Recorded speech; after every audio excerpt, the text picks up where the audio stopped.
Cosey Fanni Tutti, and I've been working in music and art since 1969.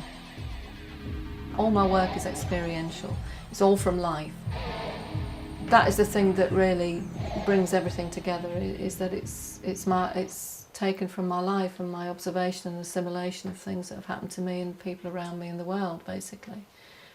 The aesthetic is important visually, and there's a different kind of aesthetic for me in music, and it's all down to emotion in music for me. But having said that, I do think in colours when I do music, funnily enough.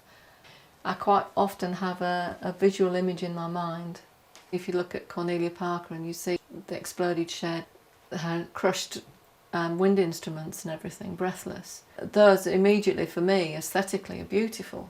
But then behind them there's something else as well, and that's the only kind of work that I'm interested in, to be honest. I'm not interested in decorative art at all. It doesn't do anything for me.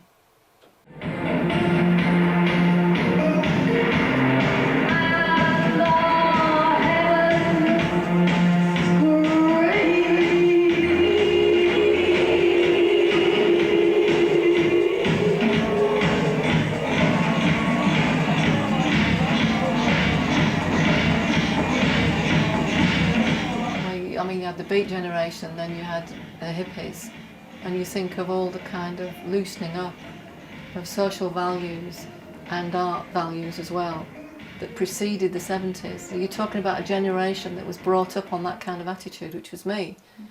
So to me, everything was possible and everything was open to question.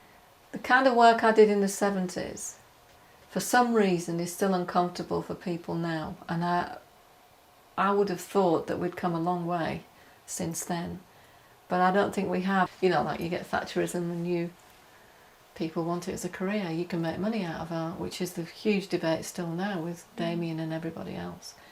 It's a business now. Drugs, you know, sex, music, art is a business. It was a form of expression years ago and a way of freedom of expression.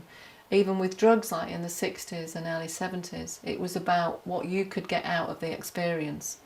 It wasn't a means of escape. I looked at these pictures of me stripping, me doing art actions and me doing the magazines, and suddenly put them together and realised the position of my body and everything was so similar. You know, you could put 3 pictures together and from all these different contexts, and the body is the same, but you know, the intent is totally different, and the way it's received is totally different, and that interested me a lot. I was already working in modelling because I was using it in my mail art collage material, my own magazine cuttings and things. I've just felt it was hypocritical for me to use the images in a way of other people doing it, when I could actually make the work complete, in my view, and quite pure, by bringing myself into the collages, by going out into the sex industry and making those images myself, bringing them back into my mail art. So that's what started it off. And a genuine curiosity for the sexual experience that I would get from that.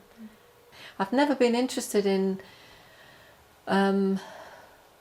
taking inspiration from existing art in a lot of ways like that. It's more about attitudes. It's not about the work that's produced, because once someone produces a work like the large glass, like things like that, which I really love, that's theirs, you know, and that's their expression at the time. That belongs to them, and it's down to me to, you know, if I want to produce something that's purely me, then what's the point of beginning from that point? You have to understand, in the late 70s, it was pre this kind of hankering for an art career. So it was, everyone was collaborating with one another, and everyone was like excited about doing things, and you made it possible for people to do things if you had the, you know, the means to do it. It was quite a fever pitch of activity, really, to be honest. So artists were with musicians, all everyone, it was all crossing over all the time. It's your life, you do it from day to day, and its importance is revealed later on because it has maybe inspired someone to do something else. It's moved things forward, basically. Most of the people I communicate with work on a very private way, and that's the kind of art I like. And the fact that it comes into the public domain later on, I think then it's found its time.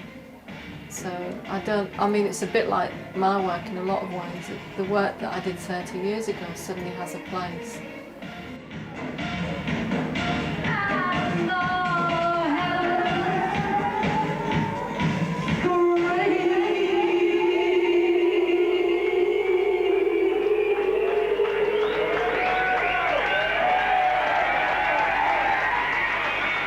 Thank you, everybody.